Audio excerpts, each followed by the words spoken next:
राहुल आज सुबह जल्दी उठ गया। उसे आज अपने पापा विजय को हेल्थ चेकअप के लिए ले जाना था। सुबह जल्दी उठकर वह पापा के कमरे में गया।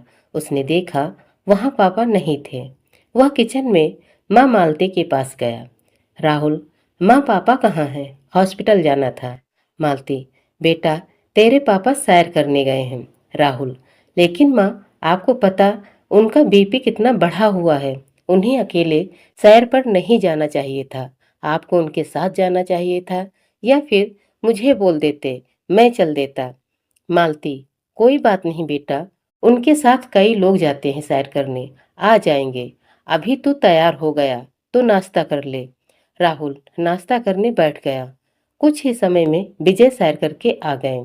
राहुल, पापा आप जल्दी तैयार हो जाइए, चेकअप के लिए चलना है। उसके बाद आपको घर छोड़कर मुझे ऑफिस भी जाना है। विजय, बेटा तू क्यों परेशान हो रहा है? मैं अकेले ही चला जाऊंगा। राहुल, नहीं पापा, आपको पता है ना, पिछली बार आप अकेले गए थे और पूरे दिन भूखे प्यासे रहने से आपको चक्कर आने लगे थे। आप जल्दी से तैयार हो जाइए, मैं गाड़ी निकालता हूँ। कुछ देर में दोनों हॉस्पिटल के लिए निकल जाते हैं। रास्ते में विजय राहुल से बात करते हैं। विजय, बेटा तेरी अच्छी खासी नौकरी लग गई है। अब तू शादी के बारे में सोच। मेरा क्या भरोसा, एक ही सपना है, तेरी बहन प्रियंका की तरह तेरी भी शादी देख लूं। राहुल, पापा आप कैसी बात कर रहे हैं? आपको कुछ नहीं होगा। वैसे भी अभी दीदी की शादी को 1 साल भी नहीं हुआ है। विजय, बेटा वो तो ठीक है, पर अंजलि भी कई सालों से शादी के इंतजार में बैठी है। उसके बारे में भी तो सोच। राहुल, पापा मैंने अंजलि से बात कर रखी है। उसका इस साल फाइनल ईयर है, उसके बाद हम दोनों शादी कर लेंगे। ऐसे ही बात करते करते दोनों हॉस्पिटल पहुंच जाते हैं। राहुल अकेले में डॉक्टर से बात करता है। राहुल, डॉक्टर कोई मेजर प्रॉब्लम तो नहीं है पापा को? डॉक्टर, राहुल उम्र के साथ शरीर ढलने लगता है। वैसे कुछ बड़ा नहीं लग रहा, लेकिन वे ठीक से खाना नहीं खा पा रहे हैं। ये चिंता का विषय है। लेकिन तुम चिंता मत करो, मैं कुछ दवाइयाँ बढ़ा रहा हूँ। बस एक बात का ध्यान रखना, तुम्हारे पापा दवाइयाँ टाइम पर ले लें। राहुल पापा को घर छोड़कर ऑफिस चला जाता है। शाम को वह ऑफिस से निकलने वाला होता है, तभी अंजलि का फोन आ जाता है। दोनों शाम को एक कैफे में मिलते हैं। अंजलि, क्या बात है राहुल, कुछ परेशान हो? राहुल, अंजलि पापा की तबीयत ठीक नहीं रहती। आज वे शादी की बात भी कर रहे थे। तुम्हें तो पता है प्रियंका दीदी की शादी को अभी 1 साल भी नहीं हुआ है। उनकी शादी के लिए मैंने लोन लिया था, जिसकी ईएमआई चल रही है। ऐसे में पापा के इलाज का खर्च, मैं शादी के बारे में अभी सोच भी नहीं सकता। अंजलि, तुम चिंता मत करो, 2 महीने बाद मेरा कॉलेज खत्म हो जाएगा। उसके बाद मुझे नौकरी मिल जाएगी, दोनों मिलकर सब संभाल लेंगे। राहुल, नहीं अंजलि, मैं अपने हालात का बोझ तुम पर कैसे डाल सकता हूँ? मैं चाहता हूँ कि तुम्हें सुख दे सकूँ। बस थोड़ा सा समय और दो मुझे। एक बार सब सेटल हो जाए फिर शादी कर लेंगे। अंजलि चुप रह जाती है। दोनों कुछ देर शाम समय बिताकर अपने अपने घर चले जाते हैं। 2 दिन बाद राहुल के पास डॉक्टर का फोन आता है। राहुल उनके पास पहुंच जाता है। राहुल, डॉक्टर साहब क्या बात है, पापा की रिपोर्ट आ गई क्या? डॉक्टर, राहुल तुम्हारे पापा की रिपोर्ट आ गई है। राहुल, डॉक्टर साहब सब ठीक तो है ना? कोई चिंता की बात तो नहीं है? डॉक्टर, राहुल तुम्हें हिम्मत से काम लेना होगा। तुम्हारे पिता को कैंसर है, वो भी तीसरी स्टेज पर है। राहुल के पैरों तले जमीन खिसक गई। उसकी आंखों से आंसू बहने लगे। डॉक्टर ने उसके कंधे पर हाथ रखा और उसे पीने के लिए पानी दिया। डॉक्टर, राहुल तुम यह बात अपने पिता को नहीं बताना, उनका हार्ट पहले ही कमजोर है। राहुल, डॉक्टर साहब अब तो साइंस ने काफी तरक्की कर ली है। आप बढ़िया से बढ़िया इलाज शुरू कीजिए, पैसों की चिंता मत कीजिए, मैं इंतजाम कर लूंगा। डॉक्टर, बात पैसों की नहीं है, कैंसर काफी फैल चुका है। उनके पास ज्यादा से ज्यादा 6 महीने का समय है। मैं कुछ दवाइयाँ लिख रहा हूँ, इससे उन्हें कुछ आराम मिलेगा, लेकिन जितना हो सके उन्हें खुश रखने की कोशिश करना।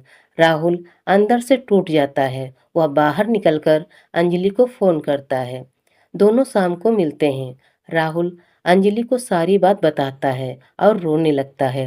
अंजलि, राहुल तुम हिम्मत से काम लो, सब ठीक हो जाएगा। राहुल, तुम्हें पता है अंजलि, मेरे पापा ने कितने कष्ट उठाकर मुझे पढ़ाया लिखाया। अब जब उन्हें सुख से रहने का समय आया तो ये बीमारी खड़ी हो गई। अंजलि, भाग्य के लिखे को कोई नहीं बदल सकता।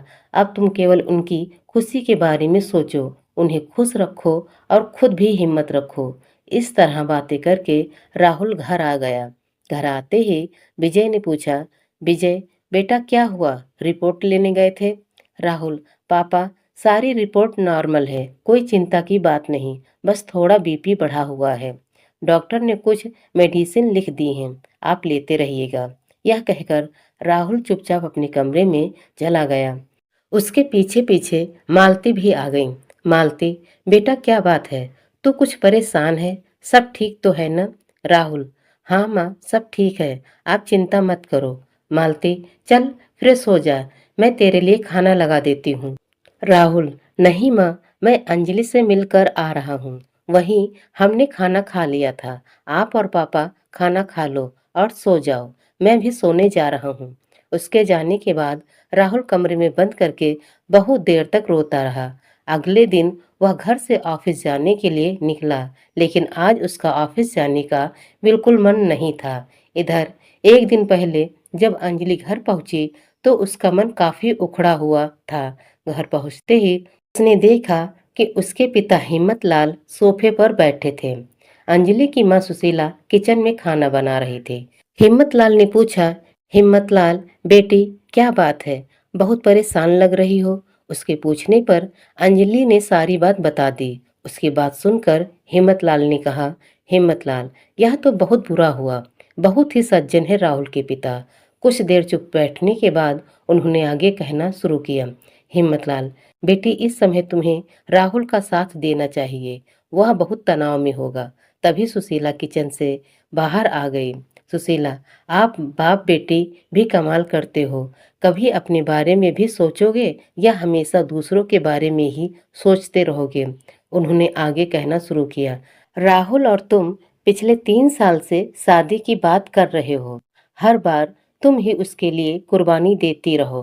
पहले उसकी नौकरी नहीं थी, जब नौकरी लगी तो यह कहकर शादी के लिए मना कर दिया कि बहन की शादी करनी है।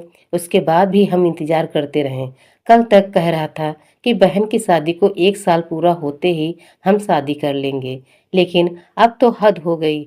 अब पिताजी की बीमारी बोलकर शादी को टाल रहा है। मुझे तो उसकी किसी बात पर विश्वास नहीं है, कहीं तुम्हें बेवकूफ तो नहीं बना रहा? अंजलि लगभग चीखते हुए, माँ तुम कैसी बातें कर रही हो? सुशीला, ठीक कह रही हूँ बेटा, अगर तेरी जगह वो होता तो कब का किसी और से शादी कर चुका होता। क्या कुर्बानी सिर्फ औरतों के हिस्से में ही आती है? अंजलि बिना कुछ बोले उठकर अपने कमरे में चली गई। उसे माँ पर बहुत गुस्सा आ रहा था। वह कुछ देर तक बिस्तर पर पड़ी पड़ी रोती रही। फिर उसने उठकर मुंह धोया और माँ की बातों के बारे में सोचने लगी। लेकिन इस बार उसे गुस्सा नहीं आया और कहीं न कहीं उसे माँ की बातें ठीक लगने लगीं। आखिर 4 साल बहुत लंबा समय होता है। अगले दिन जब वह सुबह सोकर उठी तो मन बहुत उदास था। असमंजस की स्थिति थी कि ऐसे में राहुल का साथ दे या अपने भविष्य के बारे में सोचे। वह फैसला नहीं ले पा रही थी। इसी कश्मकश के बीच राहुल का फोन आ गया। अंजलि बहुत कंफ्यूज हो रही थी, इसलिए उसने फोन नहीं उठाया। उधर राहुल बार बार फोन करता रहा, लेकिन अंजलि फोन नहीं उठा रही थी। शेष आगे।